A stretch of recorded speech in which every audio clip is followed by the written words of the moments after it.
ជាបឋមនឹងខ្ញុំសូមគោរពជំរាបសួរថ្នាក់ដឹកនាំគ្រប់លំដាប់ថ្នាក់និងជំរាបសួរបងប្អូននៅក្នុងបណ្ដាញសង្គម Facebook ទាំងអស់ជាទីគោរព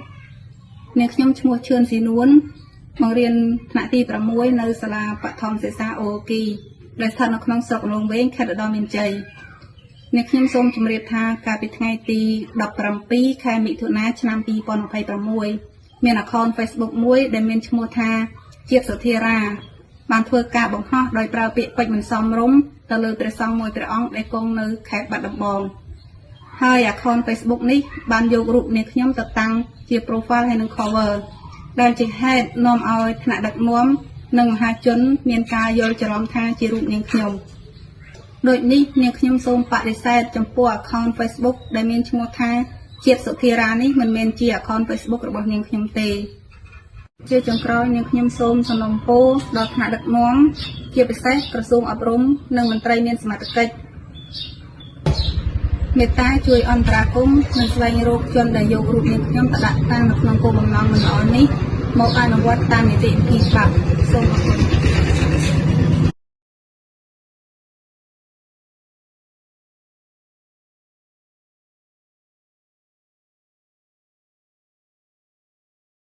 ក្នុងវីដេអូនេះខ្ញុំចង់លើកឡើងតាក់ទងជាមួយនឹងអ្នកគ្រូម្នាក់ត្រូវបានប្រសង់នៅខេត្តបាត់ដំបងលោកបង្ហោះជាសាធារណៈហើយតាក់ទងជាមួយនឹងបញ្ហានៃការជេរប្រមាថនៅតាមបណ្ដាញសង្គម Facebook កប់មាត់តែម្ដងរឿងរ៉ាវនេះកើតមកប្រហែលថ្ងៃហើយពី3ថ្ងៃហើយក៏ប៉ុន្តែมันទៅនឹងល្បីទៅនឹងផ្ទុះឡើងហើយខ្ញុំបានទំនាក់ទំនងទៅសួរទាំងភាគីប្រសង់ទាំងភាគីដែលត្រូវប្រសង់បង្ហោះដោយបានលើកឡើងថាមានការជេរប្រមាថគ្រាន់តែប្រាប់អ្នកគ្រូនោះជាមួយនឹងការសរសេរពាក្យខុសបន្តិចបន្តួចបងប្អូនដឹងហើយថាតាក់ទងការប្រើប្រាស់បណ្ដាញសង្គម Facebook មិនមែនតែយើងទេសូម្បីតែប្រសង់ក៏លោកប្រើសកម្មតែម្ដងនៅក្នុងនោះមានសម្ដេចគ្រប់ព្រះអង្គហើយមានប្រសង់ដែលជាប្រធារៈល្បីនៅក្នុងប្រទេសកម្ពុជានឹងក៏លោកប្រើប្រាស់បណ្ដាញសង្គមផងដែរហើយកន្លងមកក៏ឃើញមានការតេះដៀលប្រសង់តាក់ទងជាមួយនឹងការប្រើប្រាស់បណ្ដាញសង្គមតាក់ទងជាមួយនឹងកិច្ចការងារអស់ហ្នឹងមានប្រសក់មានបរិស័ទតេះដៀលប្រមាថជេរប៉ុន្តែដល់ឡែកអ្នកគ្រូម្នាក់ដែលប្រើប្រាស់ account Facebook ជាតិសុធារា account នេះដែលបង្ហាញខ្លួនថាខ្លួនជាគ្រូបង្រៀននៅស្រុកមោងរស័យក៏ប៉ុន្តែបែរជាយករូបរបស់អ្នកគ្រូម្នាក់នៅខាងឧត្តរមានជ័យនោះមកដាក់មកប្រើប្រាស់វិញខ្លួនឯងអួតថាអ្នកគ្រូជាគ្រូបង្រៀននៅស្រុកមោងរស័យហ្នឹងមិនបានដាក់រូបដាក់នាមពិតខ្លួនឯងទេប៉ុន្តែបែរជាយករូបរបស់អ្នកគ្រូបង្រៀនម្នាក់ឈ្មោះឈឿនស៊ីនួនហើយមកដល់ម៉ោងនេះអ្នកគ្រូឈឿនស៊ីនួននោះអ្នកគ្រូស៊ីនួននោះគាត់បានព្រឹកមិញដែលមានការសម្របសម្រួលខ្ញុំអីនឹងទំនាក់ទំនងទៅគាត់ផងឲ្យផងគាត់ហើយមានខាងមន្ទីរអប់រំមានខាងក្រសួងខាងមន្ទីរខាងនាយិកានយុវសាលាហ្នឹងតម្រូវឲ្យគាត់ចេញវីដេអូមួយបង្ហាញជាសាធារណៈថាគាត់មិនបានជេរប្រសង់ដោយ account Facebook ដែលមានឈ្មោះថាជាតិសុធារាជេរនោះទេប៉ុន្តែគាត់បានបញ្ជាក់ថារូបនេះជារូបពិតរបស់គាត់ជារូបពិតរបស់គាត់ទាំងរូប cover ទាំងរូប profile ហ្នឹងជារូបពិតរបស់គាត់ហើយខ្ញុំបន្ទាប់ពីឃើញប្រសង់បង្ហោះមកមានការផ្ទុះមែនទែនមន្ត្រីសង្ឃខេត្តបាត់ដំបងក៏មានការ share មានការបញ្ចេញយោបល់មានការបញ្ចេញគំនិតហើយប្រសង់នៅខេត្តបាត់ដំបងមានបង្គូសូត្រវត្តពោធិ៍ក្នុងមានលោកម្ចាស់នៅវត្តសង្កែមានអ្នកចេះអ្នកដឹងអីនៅខេត្តបាត់ដំបងហ្នឹង share ច្រើនតាក់ទងជាមួយនឹងប្រសង់ហើយតិចហ្នឹងក៏ share ដែរដោយបានបញ្ជាក់ថារូបស្អាតមុខស្អាតមុខល្អខ្លួនឯងធ្វើការជាគ្រូបង្រៀនខ្លួនឯងជាអ្នកគ្រូមិនគួរមកជេរប្រមាថប្រសង់ទេហើយប្រសង់ដែលត្រូវបានអ្នកគ្រូត្រូវបានគេយករូបអ្នកគ្រូคล้ายៗទៅជេរនោះលោកគង់នៅវត្តគោកក្ដួចនៅខាងខេត្តបាត់ដំបងដែរប៉ុន្តែនៅទីរួមស្រុកថ្មគោលបងប្អូនស្គាល់ហើយទឹកដីថ្មគោលសមោលស្នេហ៍ណាមានវត្តសដៅស្វាមានអីណែនៃគោកឃ្មុំទូយំអីណែនោះប៉ុន្តែអ្នកធ្វើដំណើរនេះចាស់មិនចេះនេះអ្នកធ្វើដំណើរពីបាត់ដំបងឬក៏ទៅបន្ទាយមានជ័យទៅប៉ោយប៉ែតស្គាល់ហើយវត្តគោកក្ដួច ហើយជាគ្រូចាត់ការផងហើយអ្វីដែលខ្ញុំសួរទៅលោកសួរទៅប្រសង់តាំងពីថ្ងៃដែលលោកបង្ហោះដំបងម្សិលមិញម្សិលថ្ងៃខ្ញុំតំណាក់នងទៅសួរលោកឆាតទៅសួរលោកទៅវិញទៅមកហ្នឹងមកចង់កន្លះម៉ោង1ម៉ោងសួរនាំទៅលោកថាអាត្មាអត់បាននិយាយអីទេគ្រាន់តែអ្នកគ្រូនឹងឆាតទៅលោកឆាតទៅឲ្យលោកប្រាប់ថាតសេពាក្យនឹងអត់ត្រូវទេសេពាក្យខ្ញុំនឹងប្រើពាក្យថាខ្ញុំវិញខ្ញុំក៏ណាអីចឹងទៅហើយនាងនោះបែរជាយកហើយបានតសេនៅក្នុង profile របស់ខ្លួននឹងឯងជេប្រសងមកថឹងហ្មងចាំខ្ញុំដាក់នៅក្នុងហ្នឹងបងប្អូនឃើញជេនឹងជេមិនជេលេខសោជេមកថឹងហ្មងសិតតាចុយមរ៉ៃចេះមួយចុះពីរចឹងទៅឯងស៊ីបាយដេកនៅវត្តចាំតែគេយកបាយទៅឲ្យឲ្យហ៊ានបដៅអញប្រធានអីញ៉ាយច្រើនចឹងហើយខ្ញុំមិនអស់ចិត្តខ្ញុំក៏បាន search រក account ជាតិសធារាហ្នឹងសិនតែ search រកវាអត់ឃើញ search រកមិនក៏រកអត់ឃើញដែររកមិនក៏រកអត់ឃើញក៏ស្វែងរកចុះស្វែងរកឡើងទៅក៏ឃើញម្ចាស់ account ពិតហ្នឹងនៅឧត្តរមានជ័យហើយម្ចាស់ account ពិតហ្នឹងមាន account ខ្លួនឯងរហូតដល់ 3-4 account ទៀតមានឈឿនស៊ីនួនភាសាខ្មែរហ្នឹងផងមានស៊ីនួនអនឡាញនោះផងមានស៊ីនួនឈឿននោះផងហើយគាត់ប្រើជាសកម្មនោះគឺស៊ីនួនឈឿនជាអ្នកគ្រូស្អាតណាស់ជាអ្នកគ្រូស្រស់ស្អាតខ្ញុំចូលទៅមើល account ទាំង 3-4 ហ្នឹងមើលទៅសតុនសុភាពរៀបសារមិនមែនឃើញគេស្អាតហ្នឹងយើងគិតថាវាតសើគេកាន់ជើងគេទេប៉ុន្តែយើងធ្វើតេស្តខ្ញុំតំណាក់តំណងឆាតសួរនាំចុះឡើងទៅមួយថ្ងៃបានគាត់តំណាក់តំណងត្រឡប់មកវិញមកជប់មួយថ្ងៃបានគាត់តំណាក់តំណងមកវិញហើយបាននិយាយគ្នាច្រើនហើយតាំងពីម្សិលមិញរហូតដល់ព្រឹកមិញរហូតដល់ល្ងាចនេះទៀតហើយរហូតដល់គាត់បានចេញคลิปវីដេអូព្រឹកមិញនេះហើយចាំខ្ញុំដាក់คลิปវីដេអូនឹងមើលតើយ៉ាងម៉េចអីយ៉ាងម៉ាប៉ុន្តែនៅក្នុងកសែភ្នែកអ្នកបាត់ដំបងនៅក្នុងកសែភ្នែកលោកគ្រូបង្រៀនទាំងអស់ហ្នឹងគាត់នៅតែគិតថាកញ្ញាស៊ីនួនហ្នឹងអ្នកគ្រូស៊ីនួនហ្នឹងជាអ្នកជេប៉ុន្តែអាងថាជេលោកហ្នឹងជេទៅវាអត់មានទោសមានបៃអីជេឲ្យសុំទោសរួចខ្លួនតាមពិតអត់ទេមិនដឹងថាម្នាក់នោះជានៅនៃណាជាបរោះឬក៏ជាស្ត្រីគ្រាន់តែនិយាយគ្រាន់តែឆាតអត់មានសម្លេងមានអីហ្នឹងណាគ្រាន់តែឆាតហើយគ្រាន់តែយកទៅបង្ហោះនៅក្នុង account ហើយដាក់រូបគាត់គ្រាន់តែធ្វើអញ្ចឹងខ្ញុំក៏ធ្វើបានដែរអ្នកណាក៏ធ្វើបានដែរបើសិនជាស្អប់អ្នកគ្រូស៊ីនួនហ្នឹងខ្ញុំអត់កាន់ជើងខាងណាទេហើយខាងប្រសង់នៅខាងថ្មគោលលោកក៏ដាក់ពាក្យបណ្ដឹងទៅស្នងការនគរបាលខេត្តបាត់ដំបងហើយលោកប្រាប់ថាអាត្មាដាក់ពាក្យបណ្ដឹងទៅស្នងការនគរបាលខេត្តបាត់ដំបងហើយដើម្បីស្រាវជ្រាវរកម្ចាស់ account ពិតកុំឲ្យជនខិលខូចហ្នឹងដើរជេរប្រមាថប្រសង់តទៅទៀតហើយតាមអ្វីដែលអ្នកគ្រូស៊ីនួនផ្ញើមកនោះគេស្រាវជ្រាវរក account ហ្នឹងដូចគ្នាគេថាអ្នកប្រើប្រាស់ account ជាតិសធារាហ្នឹងមិនមែនទៅតែនឹងជេរប្រសង់អង្គនឹងមួយទេជេរប្រសង់ឯណានៃកគោកក្តីហើយជេរស្កប់មាត់ពេញមាត់តែម្ដងជេរតាមរយៈសំណេរមិនមែនជេរជាវីដេអូទេបើជេរជាវីដេអូមានឃើញមុខឃើញមាត់គាត់ហើយតែជេរជាអ្នកលក្ខណៈសំណេរតាមឆាតផងជាលក្ខណៈសំណេរតាមការបង្ហោះផងហើយងាកទៅអ្នកគ្រូឈឿនស៊ីនួនវិញអ្នកគ្រូនោះដេកកើតទុកមិនសុខចិត្តស្អិតទ្រូងលំបាកគិតច្រើនប្រាប់ខ្ញុំថាបងអើយខ្ញុំមិនដឹងអាម៉េចទេនៅសុកបាយជាគេមកទៅសេគេមកយករូបយកទៅធ្វើអញ្ចឹងអីចឹងទៅធ្វើឲ្យប៉ះពាល់ដល់ក្រមសីលធម៌វិជ្ជាជីវៈរបស់គ្រូ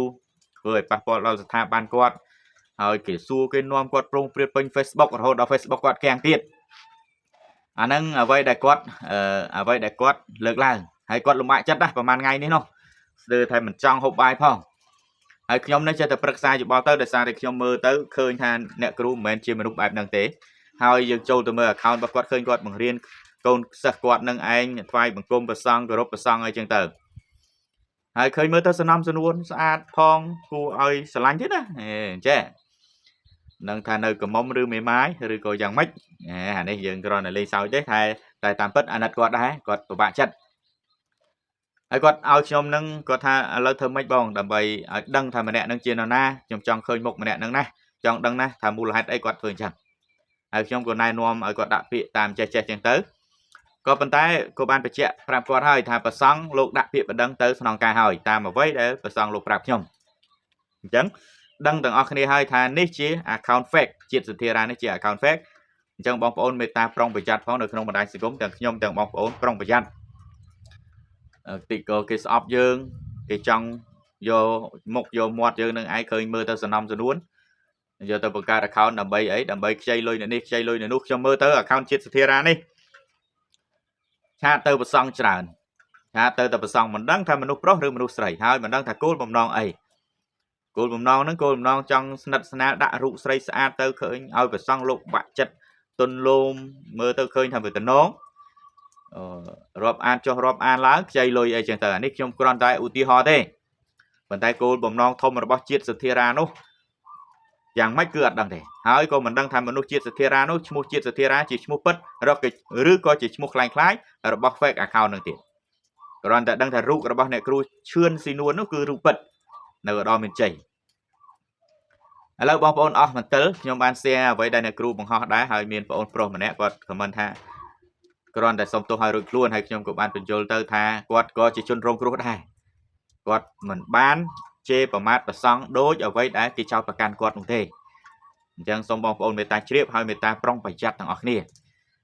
ខ្ញុំអំពាវនាវដល់ក្រសួងពាក់ព័ន្ធសមត្ថកិច្ចមិនដឹងថានៅខាងក្រសួងព័ត៌មានឬក៏ខាងក្រសួងប្រៃសណីឬក៏ខាងណាកាន់ទេតាក់ទងនឹង Facebook នេះបើសិនជាអាចមេត្តារឹតបន្តឹងឲ្យខ្លាំងមែនទែនប៉ុន្តែ account Facebook ឥឡូវនេះបង្កើតបានទាល់តែមានលេខទូរស័ព្ទទាល់តែមានអីពិតប្រាកដបានដាក់កើតអញ្ចឹងសមត្ថកិច្ចលោកដឹងហើយដឹងថា account មួយហ្នឹងបង្កើតនៅទីណាកន្លែងណាហើយបុគ្គលណាប្រើប្រាស់ឈ្មោះអីគេដឹងហើយព្រោះអីឥឡូវនេះមាននេះផងមាននេះមានលេខទូរស័ព្ទមាន Gmail មានអីចឹងអញ្ចឹងបើមាន Gmail មានលេខទូរស័ព្ទយើងដឹងភ្លាមថាអូ Gmail នេះបង្កើតនៅកន្លែងណាគឺគេដឹងភ្លាមហើយលេខទូរស័ព្ទនេះបុគ្គលណាប្រើគេដឹងភ្លាមអញ្ចឹងគេអាចកំណត់មុខសញ្ញាជនខិលខូចម្នាក់ហ្នឹងយកទៅផ្ដន់ទោសឬក៏ឲ្យចេញមុខសំទោសជាសាធារណៈប៉ុន្តែតកតងការបោកប្រាស់នេះគាត់មិនទាន់បានបោកប្រាស់ទេប៉ុន្តែគាត់បង្កើតទៅជាការជេរប្រសង់កើតជាការបំពុលសង្គមប្រមាថទៅលើគុណតម្លៃរបស់ពុទ្ធសាសនាធ្វើឲ្យអាប់អោនកិត្តិយសដល់លោកគ្រូអ្នកគ្រូបង្រៀនយើងគិតមើលថាក្រមសីលធម៌វិជ្ជាជីវៈរបស់គ្រូបង្រៀនគេមានពិតប្រាកដរបស់គេហើយដោយអ្នកគ្រូឈឿនស៊ីនួននេះមើលទៅសំណុំសំនួនណាខ្ញុំនឹងដាក់រូបឲ្យបងប្អូនមើលមិនមែនខ្ញុំចេះតែថាអេចេះមួយចុះពីរអីអត់ទេតែគាត់មើលទៅសំណុំសំនួនមែនមិនសំណុំថាជេរលោកជេរអីចឹងណាអញ្ចឹងប៉ុណ្ណឹងវីដេអូនេះខ្ញុំគ្រាន់តែចេញចូលរួមបំភ្លឺទៅដល់បងអូនស្រីតែបងអូនស្រីគាត់មានការភ័យព្រួយគាត់លំបាកគាត់គិតច្រើនគាត់ខ្វាយខ្វល់តាក់ទងរឿងហ្នឹងអញ្ចឹងសូមឲ្យបងអូនអស់កង្វល់ទៅហើយខាងប្រសងលោកដាក់ពាក្យបណ្ដឹងហើយបើបានព័ត៌មានអីយ៉ាងម៉េចយ៉ាងម៉ានឹងដឹងទាំងអស់គ្នាហើយថាបុគ្គលម្នាក់ឈ្មោះជាតិសធារានឹងជានរណាគេហើយមូលហេតុអីបានទៅយករូបរបស់គាត់យកទៅដាក់បន្ទាប់អំពីម្នាក់នឹងជេរប្រសងហើយស្រាប់តែមានប្រសងមួយអង្គទៀតឆាតទៅជេរលោកម្ចាស់អង្គនឹងទៀតថាធ្វើឲ្យគេជេរផ្អើលពេញ Facebook ចេះមួយចុះពីរចឹងទៅអត់ចេះខ្មាស់គេ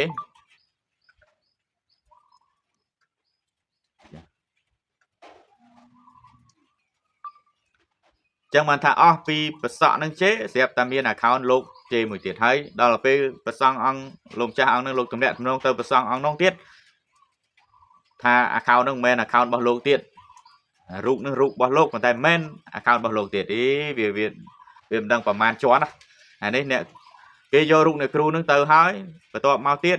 យករូបលោកទៅបង្កើត account ទៀតខ្ញុំសង្ស័យថាមនុស្សនឹងគឺតែម្នាក់មិនដឹងថាមនុស្សប្រុសឬមនុស្សស្រីប៉ុន្តែដឹងថាមនុស្សនឹងឲ្យសើចតែម្នាក់ទេដើរប្រខូចគេខូចឯងចឹងទៅអញ្ចឹងប៉ុណ្ណឹងសិនចុះបងប្អូនអរគុណច្រើនសម្រាប់ការតាមដានហើយមេត្តាប្រុងប្រយ័ត្នទាំងអស់គ្នាតាក់ទងជាមួយនឹងការប្រើប្រាស់បណ្ដាញសង្គមតាក់ទងជាមួយការប្រើប្រាស់ Facebook នេះមេត្តាប្រុងប្រយ័ត្នកុំជាពិសេសតាក់ទងប្រសង់លោកម្ចាស់គួរកុំឆាតជាមួយស្រីស្អាតអីទៀតមេត្តាកុំឆាតជាមួយស្រីស្អាតព្រោះឥឡូវនេះគេយក AI មកធ្វើជាស្រីស្អាតគេយក AI មកដូចមនុស្សពិតប្រាកដ 100% មើលទៅមើលបែកភ្នែកមើលអត់ដឹងថាស្រីឬក៏ AI ទេហើយសំឡេងនឹងអាចយកសំឡេងយើងមកឧទាហរណ៍ខ្ញុំពងនិយាយនេះ AI ចាប់សំឡេងខ្ញុំបាននឹងអាចទៅនិយាយចេះមួយចុះពីរឲ្យគេជឿថាអូនេះជាសំឡេងខ្ញុំ 100% ទៀតផង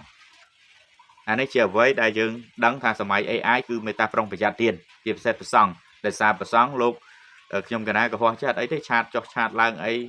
អានេះជារឿងរបស់កុហកប៉ុន្តែប្រសង់ឆាតចុះឆាតឡើងទៅប៉ះប្រពន្ធគេក៏មានប៉ះគ្រួសារគេឬក៏ប៉ះកូនគេឬក៏ប៉ះអ្នកនេះអ្នកនោះចង់ធ្វើបាបគេចាប់ទោសអូដំណើរភ្លាមតែម្ដង អាហ្នឹងមេត្តាប្រុងប្រយ័ត្នផងទៀតអញ្ចឹងអរគុណច្រើនអ្វីដែលលើកឡើងគ្រាន់តែចង់បង្ហាញពីភាពស្អាតស្អំរបស់អ្នកគ្រូឈឿនស៊ីនួនហើយលោកម្ចាស់នៅខាងថ្មគោលអញ្ចឹងសូមបងប្អូនមេត្តាឈប់យល់ច្រឡំថាអ្នកគ្រូគាត់ជេរទៀតអានេះជាអ្វីដែលខ្ញុំទទួលបានពីអ្នកគ្រូទេណាតែរឿងពិតយ៉ាងម៉េចចាំរងចាំមើលថាតើមុខមាត់ពិតរបស់ជាតិសុធារានោះយ៉ាងម៉េចអញ្ចឹងអរគុណសូមក្រាបថ្វាយបង្គំលាសូមជម្រាបលា